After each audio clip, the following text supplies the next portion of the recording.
In case you missed it, Nintendo held a press event a few days ago where they revealed a lot more information to the news and the media regarding the 3.0 update. And while they didn't necessarily share anything brand new, it has got me thinking about the 3.0 update, and I'm pretty sure a lot of y'all are thinking about it now, especially with it coming out in less than a month. So I just wanted to make this video today to kind of just like yap about it once again. I've probably shared many thoughts beforehand on the 3.0 update, but like I basically just want to recap everything that we know so far and give some updated thoughts, you know, now that we've had more information and actually had the time to think things over. Starting off with the Switch 2 edition of the game. I'm going to talk about that before I talk about the 3.0 update, because I just need to get this out of the way, you guys. Overall, with this paid Switch 2 edition of the game, I'm not feeling her, at least as of now, I have to be honest. Just to recap for anybody who's confused, the Switch 2 edition of the game,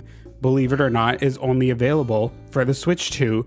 It's a paid upgrade, I believe. It's $5 USD, which is probably going to be like $7 in Canada. And in the Switch 2 edition of the game, there's going to be improved graphics and performance. There's going to be mouse controls, because the Joy-Cons on the Switch 2 have mouse controls attached to them, in case you didn't know. There's going to be 12-player multiplayer mode, and then there's also going to be the megaphone. But with the improved graphics, it's going to allow people to have 4K support, which is great. I think the ability to play Animal Crossing at 4K is fun, but the other thing that I think is coming, because they kind of showed this off in the trailer, is that a lot of the items, especially on the Switch 2, have like these jagged edges to them. It's especially noticeable, say in like Isabel's morning announcements. You can see it on the plant and the books. It's not as smooth. I believe it's also on the Switch 1 edition of the game, but because the Switch 2 has a better output and like a bigger screen as well, it's a lot more noticeable. So I do believe that that fix is going to be great. My one concern is just like, why do we have to pay for it?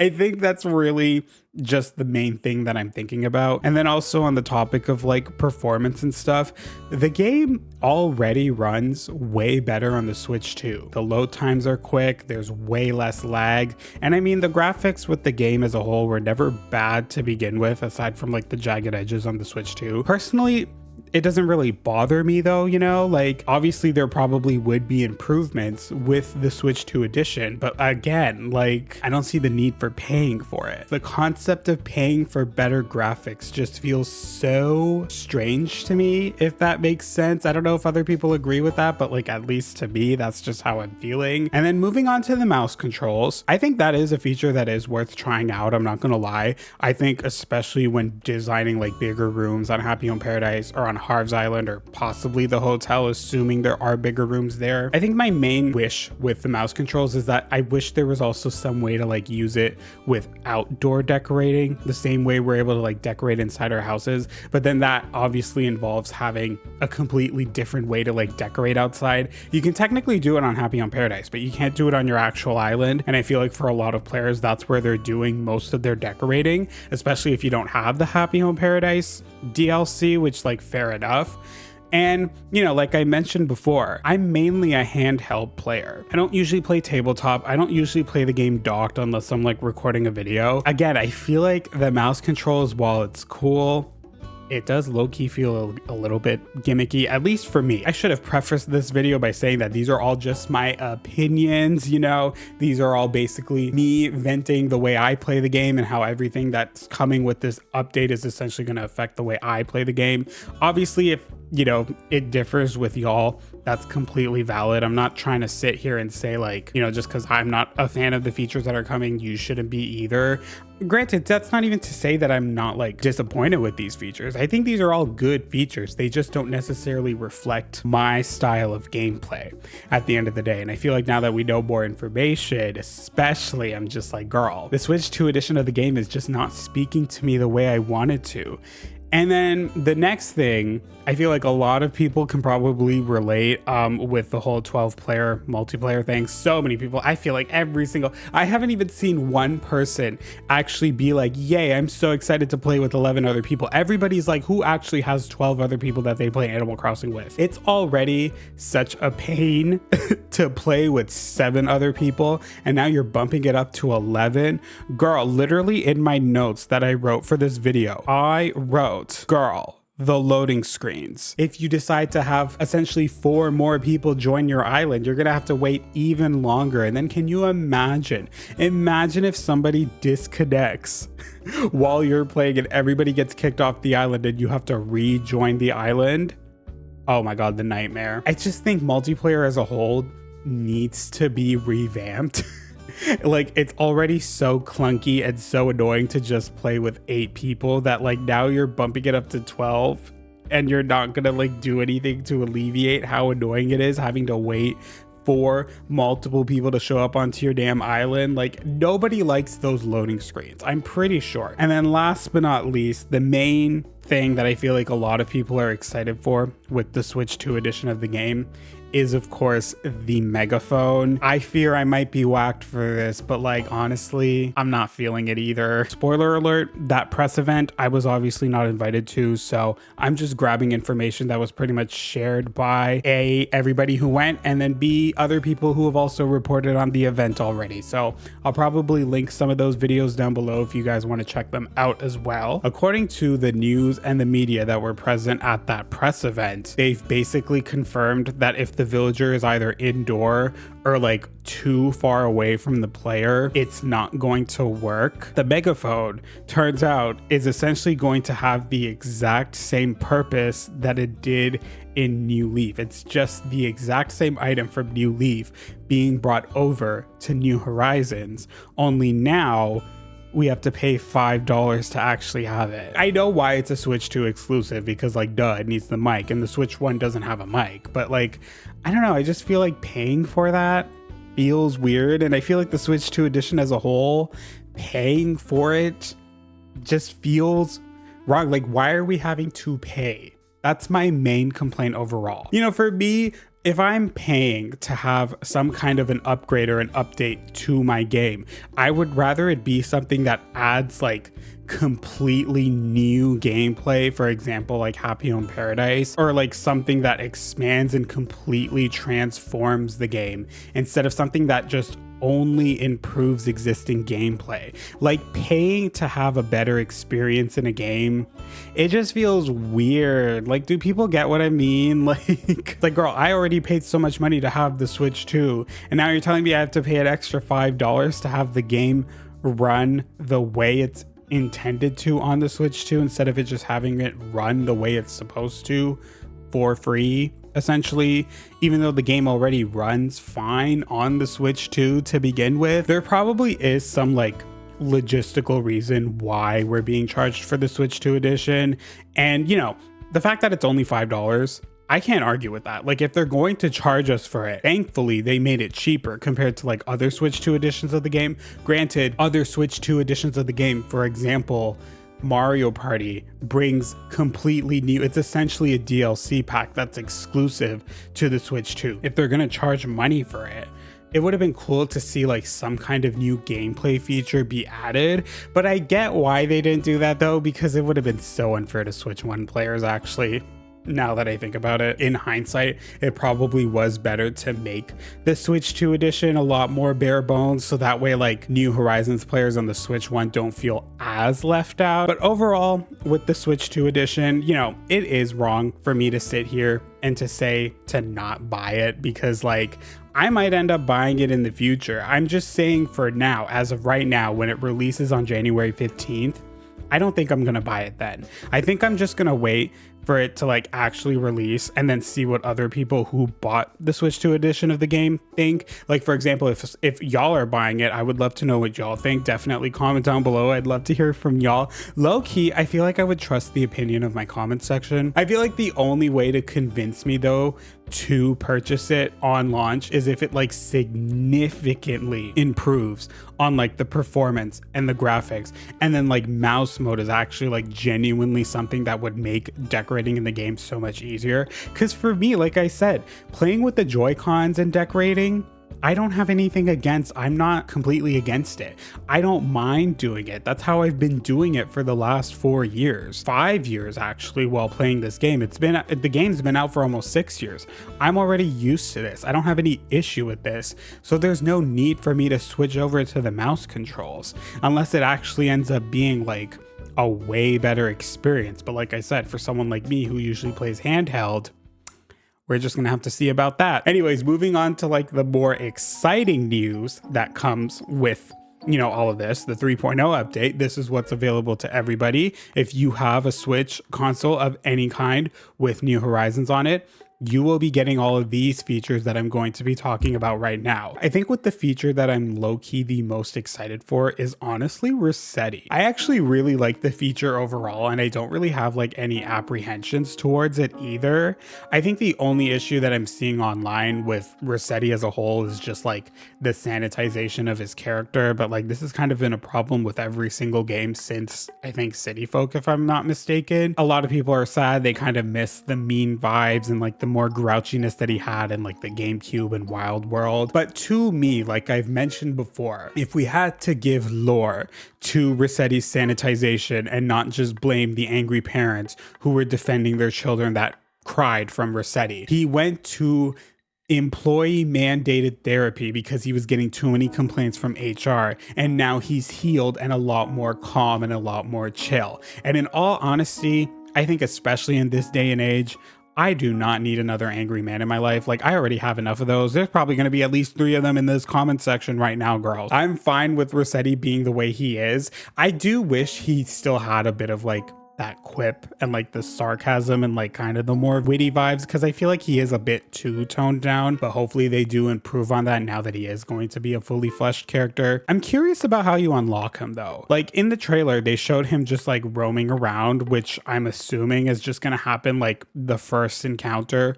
the way you would say Harv or Red. But I think I'm mostly just curious about like when it's going to happen. Given that this is New Horizons, it's most likely just gonna be as soon as you hit 3 stars, you know, like once your island hits 3 stars, he's just gonna appear on the island. You're probably not gonna have to do anything to like specifically unlock him. Moving on to the Slumber Islands though, they've confirmed how multiplayer is going to work. It's essentially gonna be like normal multiplayer, only you do it through Luna instead of the Dodo Airlines. So instead of getting Dodo codes, you're getting Doze codes. I'll give them their 10s for that name. I think that's a really creative name. Once again though, the same complaint that I have with multiplayer as a whole, the loading screens. Imagine the loading screens, because I'm assuming it's probably going to be something very similar to how it is when you go through Dodo Airlines. Moving on to what I would argue is probably going to be the biggest feature that comes with 3.0 update though, is the hotel. And considering the fact that the press event they did also seemed to mainly cover the hotel,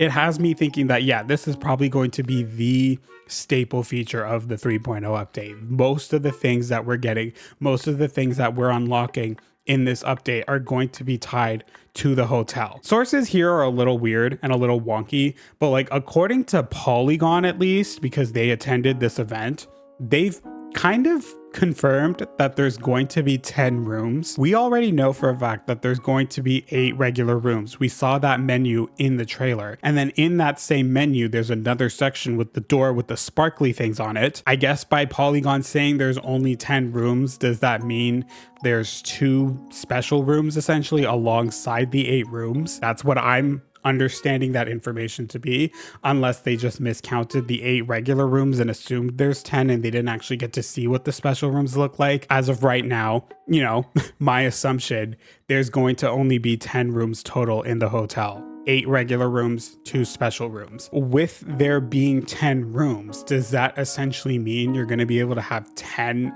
extra visitors on your island? I'll touch on the visitors bit a little bit later, but just put that thought into your head for now. One thing that I really liked that people were sharing is that there's going to be a long list of themes, including the kitty theme, the frozen theme. You have a choice of what theme each room is going to be, as well as a themeless room if you don't want any theme. I like that we have full creativity, because essentially we're able to like make the hotel whatever we want it to be. We can essentially make every room look exactly the same like most hotels in real life do, or make every single hotel look completely different. They also confirmed during the press event that you're able to earn tickets from designing each room only once per day. The wording of that kind of confused me at first, but I'm assuming it means you're going to be able to design all 10 rooms and earn tickets for each of the 10 rooms you design. But say you want to redesign one of those rooms the same day, you're not going to earn any extra tickets from that. That's what I'm assuming that means.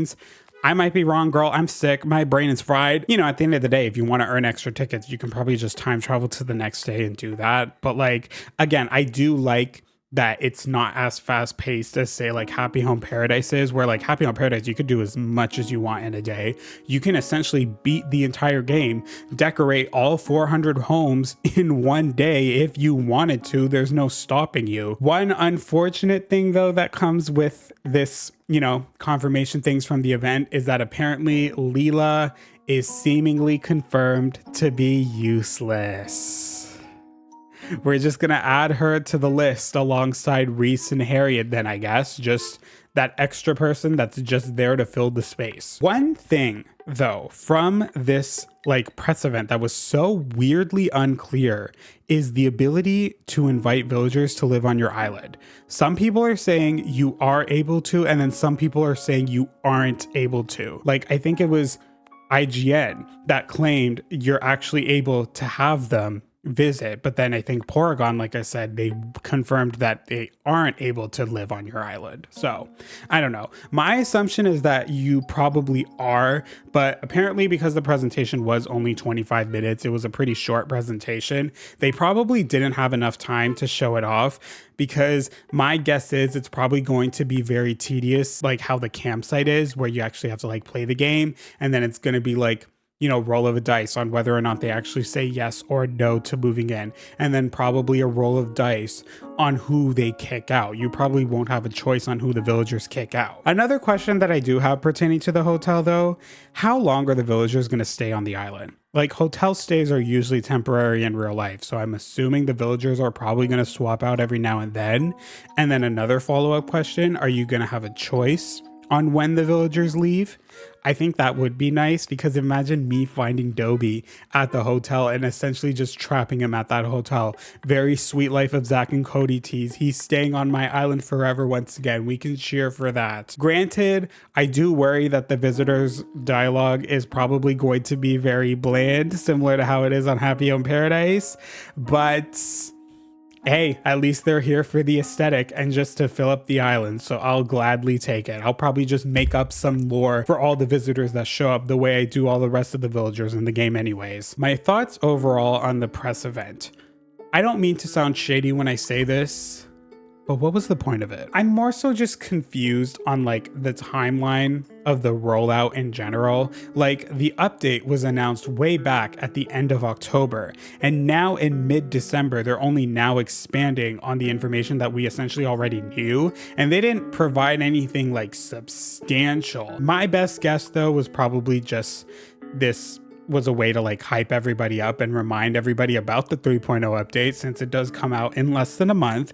And I mean, clearly it worked, because here we are talking about it. Here I am talking about it at least. So it worked on me. I feel overall with the 3.0 update, the announcement rollout, I feel they just announced it too early. From everything we've seen so far about the 3.0, the 2.0 update was clearly a much bigger update. And that was first teased in September of 2021 during the Nintendo Direct, and then it was officially announced October 15th, 2021, and then released technically on November 3rd, but it was scheduled to release on November 5th, 2021. So that's just under 3 weeks. So then why was the 3.0 update announced October 30th, 2025, and it's not scheduled to release until January 15th, 2026? That's like almost 3 months. And I feel like overall, with this long wait and the fact that we're just sitting here and anticipating and building up hype and blah, blah, blah, I fear that a lot of people are going to end up being disappointed with this update, since we're basically waiting a long time for features that, at least in my opinion, aren't as substantial as like the features that were introduced in the 2.0 update, unless there's still hidden details that we still don't know about. But like I said, I feel like if there was anything else coming in this 3.0 update that's like a major game-changing thing, we would probably already know about it by now, but I don't know. Like when people asked about hidden details and future updates, they said you'll have to play to find out. You know, it's possible that that could be true, that there might be things coming, or maybe that was just their way of deflecting without having to say like straight up no. I feel like there probably are going to be some hidden features with this update though, because according to what people were saying, there were also way more new items than what we saw in the initial trailer. Plus, a lot of the older items, I think specifically from like the 1.0 update, are also getting a lot more new color variants, which low-key I'm living for. But anyways, to wrap up this surprisingly long video, somehow I've been recording for 40 minutes now, I have some extra thoughts. Most of these are going to be complaints, starting off with what I would argue is the biggest complaint that everybody's been having. There's no extra custom design slots. Girl, why? How are they going to give us essentially a creative mode in the game, but have no extra slots for custom designs? That's dumb. I can't lie. That's straight up dumb. Nintendo, they kind of fumbled there. They need to include more custom design slots, I swear, because people are going to be so annoyed about that. The fact that we still only have 100, which, like, granted, 100 is a lot, but in New Horizons, especially for people who depend on them to decorate their islands, it's not enough. We all know it's not enough. They need to give us more. They confirmed that there's no bulk buying in 3.0, which, if you guys follow me, you probably can assume how I feel about that news. Like, listen, don't get me wrong. I'm still excited for bulk crafting. I think that is still one of my most highly requested things. I just don't care for crafting as much as I want to in this game. And like, yay for bulk crafting, but the fact that like shopping at Able Sisters and then also buying trees and bushes and all the cabinet items is still going to be 5 at a time at most, or like Able's, you're gonna have to go back and forth into that thing. Nintendo, why? Concerning the fact that there's no bulk buying in the game, it's safe to assume that like there's gonna be no changes to Nook Miles Islands as well. You're probably still gonna have to do it one by one, constantly going back to the airport. Okay, so yeah, you know, the two most requested things that I want in the game that would genuinely change the way I play, not coming in this 3.0 update. Okay, even though I do love decorating in this game, obviously, like, girl, there's literally footage of me decorating in the game playing right now. I understand completely why so many people are so disappointed by the update. Like, this game, New Horizons specifically, just feels more and more like a decorating simulator. The fact that all 3 of the main features coming with this update pertain to decorating. It's also safe to assume that we're probably not going to get any Nooks upgrades in this update either, because I feel like they would have shown it off since it's such a major change to the game. Like, they showed off getting the roost. They showed off like every brand new shop when they were introduced in their respective updates. They're obviously going to show off a Nook's Cranny upgrade when it happens, because that genuinely changes how you play the game. I also doubt that like dialogues are going to get any improvement with the 3.0 update. And like, yeah, repetitive dialogue is obviously an issue that's in every Animal Crossing game. We know this, but like, it's just so much more apparent in New Horizons because it just feels so much more stale. I've always held the idea that like villagers in this game feel more like coworkers than they do neighbors, if that makes sense. They kind of talked to me the way I talk to like my coworkers, especially when I was just starting out at a new job. Like, a lot of the issues that I have with the game, even though I do love the game as a whole, I feel like aren't going to get fixed until essentially the next game. My main thing is that we just need more objectivity as a whole. Like, there are a lot of things you're able to do, like Nook Miles achievements or museum donations, but we just need more of that. And obviously that's not coming. Granted, there is the hotel, but the hotel requires decorating. And for a lot of people, I know they don't like decorating. I like decorating. I don't mind having decorating. I just wish there was like something for people who don't really care for decorating. Like the fact that you're bringing back Captain's Family, but none of the mini games from New Leaf. Overall, the 3.0 update especially just makes me feel bad for people who hate decorating in this game and like miss, the other things that you were able to do in past Animal Crossing games, if that makes sense. It's a few days later. I mainly just wanted to give myself some time to like think about what I've said, think about my actions, if you will. I feel like a fair conclusion would be that I have nothing against the 3.0 update, obviously. I mean, like, for starters, it's free and it's free content coming to the game. It is weird that, it's coming 4 years later, but like, hey, at least it's coming, So like, there's really no need for me to like complain about it, and I'm not trying to complain about it. I don't, like I said, most of my issues that I have with this whole thing don't even pertain to the 3.0 update. I feel like most of my issues mainly revolve around the Switch 2 edition. That's where all my problems lie, like $5. Yes, it's cheap for a lot of people, not for everybody, of course. I still can't get that question out of my head of like, is it going to be a necessary spend? I feel like there are just other places you can spend that instead of on the Switch 2 edition of the game, especially because like I said before, the game already runs completely fine on the Switch 2.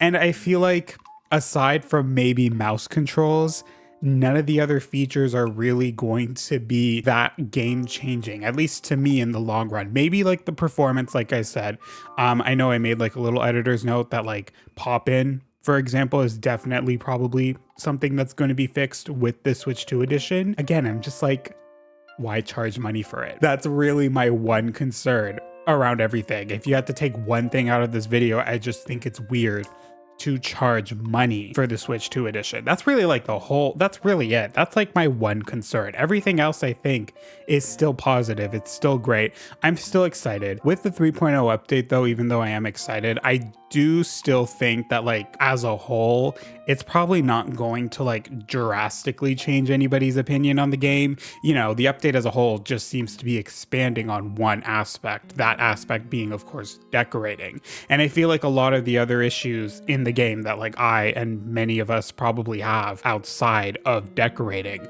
aren't going to be fixed with this update. I highly doubt it. I do hope that there are still going to be a lot of minor changes to the game that improve the experience. Say, for example, one big issue that a lot of people have with the game is, of course, the dialogue. I think even if the dialogue doesn't get updated in the sense that they're going to add new conversations to the game, I do hope they at least with this update increase the chances of villagers, say, like asking for more favors or just make more of the actual good and interesting dialogue show up a lot earlier, things that would actually get you to like said villagers. I feel like there's a lot of conversations like that. They just don't happen until later in the game when you actually take the time to like increase your friendship with the villager. I just feel like there isn't enough of like ways to feel incentivized to increase your friendship unless there were just more requests early on. Like I feel like I never get asked to like do requests for my villagers in this game compared to like New Leaf and City Folk and stuff. I feel like I got asked a lot more at New Leaf. In New Leaf, it was actually kind of annoying, so I understand why they toned it down. I just wish they would bring it up just a little bit. I feel like that sweet spot is there and they just haven't met it yet. I'm also overall still kind of hopeful that like we might get at least one more update after this one. Like clearly Animal Crossing New Horizons still has so much hype around it, and like given how the game is kind of relevant again because of the 3.0 update announcement, I could see them maybe potentially doing one more. I would honestly love it if they did one more 4.0 update, maybe a 3.5 update where they actually give us more custom design slots. That would be lovely as well. My main takeaway with this video is that like, of course, I'm still excited for the 3.0 update, and I'm very, very hopeful that like, even if it isn't something that pertains to everybody, it still does add new content for those who want it and like, makes the game a lot better. Like I would say I'm still very excited for the hotel. I genuinely can see the hotel changing the way I play the game, especially when you like include the whole visitor thing and the fact that you might be able to have up to 10 visitors on your island. That's going to be sick as hell. I'm just worried overall. You know, I feel like a lot of us feel that way too. So if you have any, you know, other thoughts or things you'd like to share, definitely let me know down below. I'm sure many of y'all already had done that because people do love commenting on here, which is totally fine. I think the one takeaway, my beef is around the Switch 2 edition, not the 3.0 update. The 3.0 update is fun. Switch 2 edition, I think I'm just gonna wait for it to go on sale. If they ever even do that, even though it's only $5.